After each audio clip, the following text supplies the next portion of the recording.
Hello there friends and welcome. For today's Elden Ring guide we have my highest damage build yet, a Faith character that can unleash holy lasers for extreme amounts of damage. We are talking about higher than 20,000 even, to instantly delete any boss from existence, including even the final boss of the DLC. If you thought Comet Azur was good, our holy variant is much better. And the best part is how versatile you'll be, as you'll get to excel at melee, with both normal powerful charged attacks and Ashes of War, with amazing spellcasting potential as well, with maximum incantation scaling for all the best Faith ones. And we'll do it all in my classic face tanking style for the win. This way you'll have quite the fun and easy time, no matter if during normal exploration or against bosses.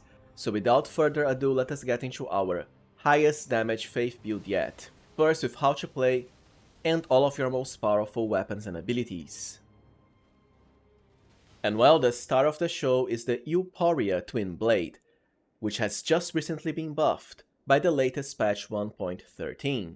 This weapon is unique in that once you start attacking enemies with it, it will start glowing, which means you'll get extra holy damage, and most importantly, enhance its EUPORIA vortex from a small spin to win to the ultimate laser beam light show possible in the game.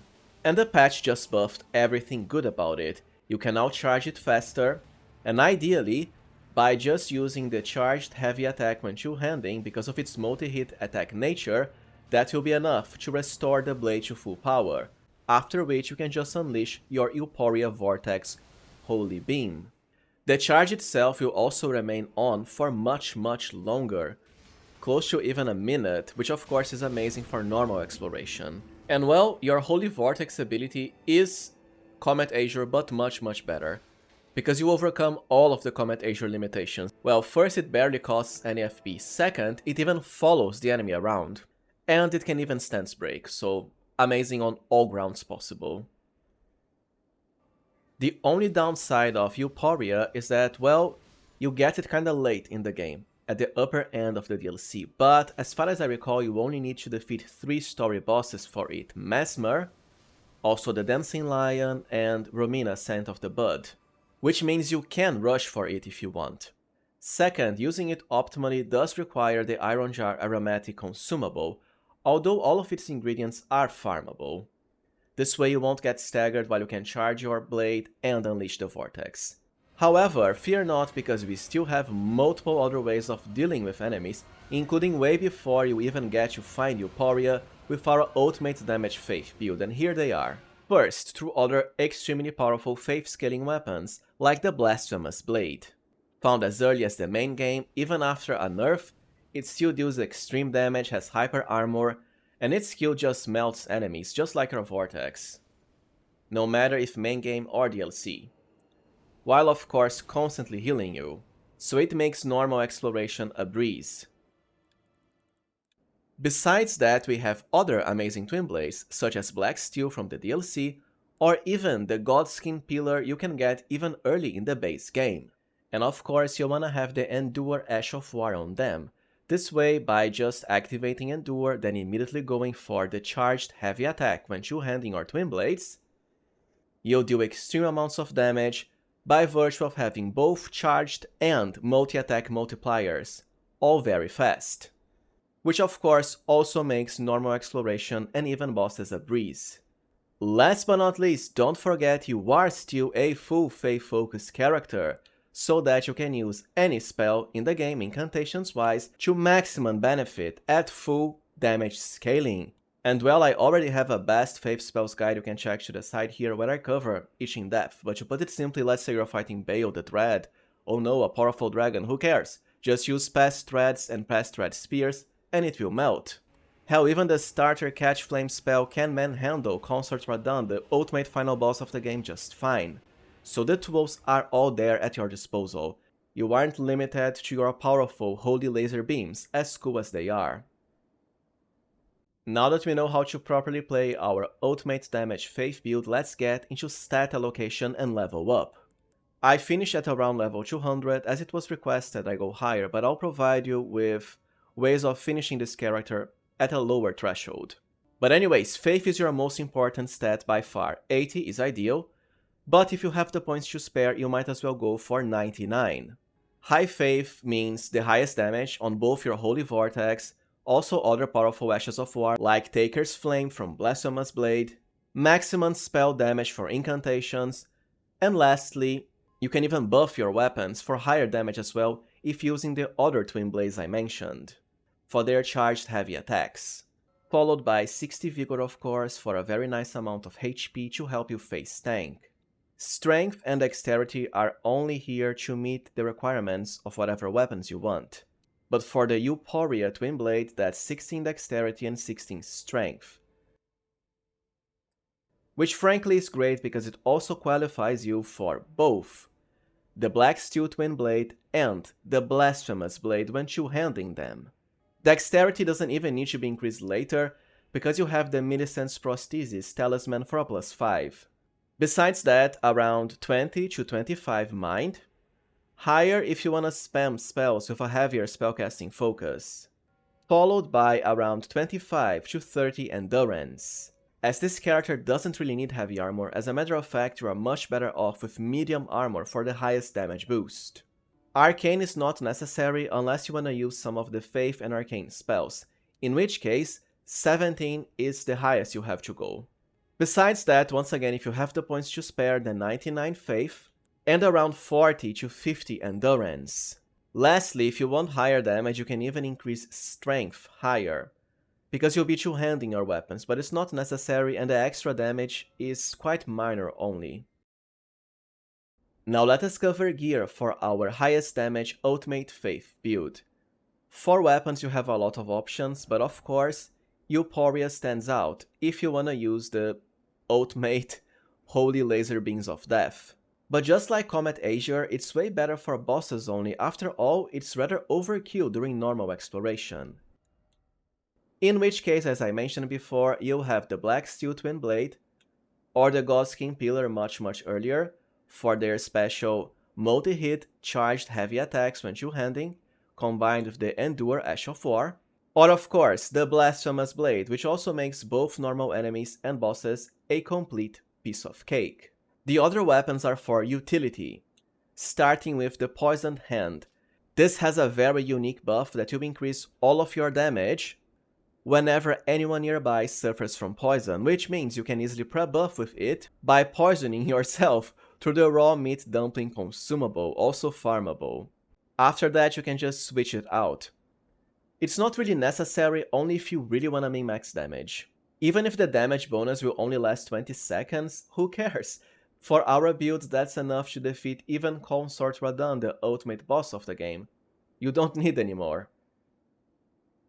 Besides that, the Sword of Darkness, its unique skill Darkness, has decent range potential and most importantly, will debuff the enemy's holy damage negation by 20%, which of course means it's amazing for increasing your EUPORIA's Holy Vortex damage, especially against bosses that resist Holy like Malenia. Besides that, a Sacred Dagger with the Endure Ash of War, just in case for healing, assuming you aren't using Iron Jar Aromatic. For the second hand we have of course our Sacred Seal, ideally aired 3 for the highest damage, as you do have enough faith to make it work. Followed by any shield of choice, ideally the Rickety Shield, as it's the lightest in wave. For the Holy Ground Ash of War, which will highly increase your defenses and provide regeneration. And you'll be surprised by how easily it is to just stay on top of your Holy Ground and delete bosses through either attacks or your Holy Beam. Now let us cover armor, and well, I have the 3 Sentinel set here because I think it looks quite fashionable for a Holy Faith character, but let's be honest, if you want to min-max, ideally the Rakshasa set, which increases all of your damage for each piece. But for the helmet, however, a good option is the Mushroom Crown, because just like the Poison Hand weapon I just mentioned, you can easily poison yourself right before entering a boss room to the Raw Meat Dumpling for the huge bonuses. And speaking about poison bonuses, that's why we are also going with the Kindred of Wrath's Exaltation Talisman. Also, don't forget, as a Faith character, you have both Scarlet Eonia and the new Rotten Butterfly spell which has been buffed, to quickly proc Rot on enemies. Therefore, you'll benefit from Mushroom Crown and our Talisman without having to poison yourself if you want. But of course, it's not gonna work for the poison hand. The other talismans, well, they depend if you want to be more of a glass cannon with ultimate damage, or a better balance between extra defenses and damage.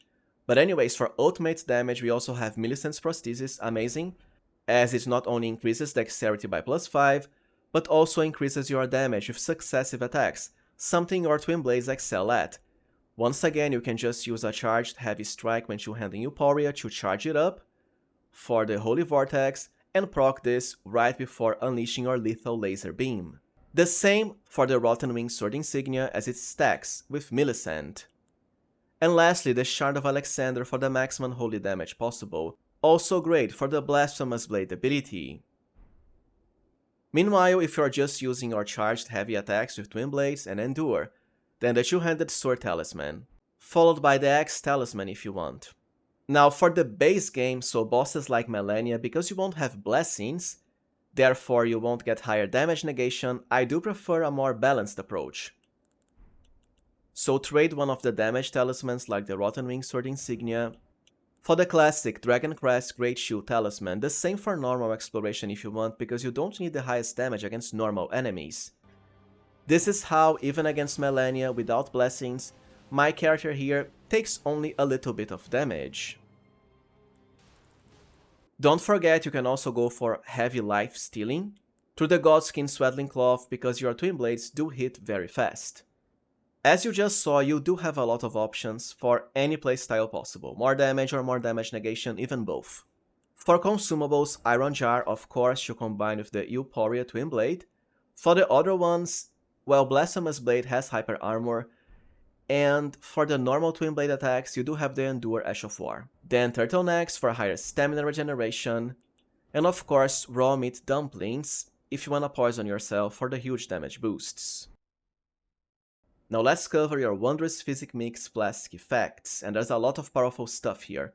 Once again, depending on if you want more damage or more damage negation.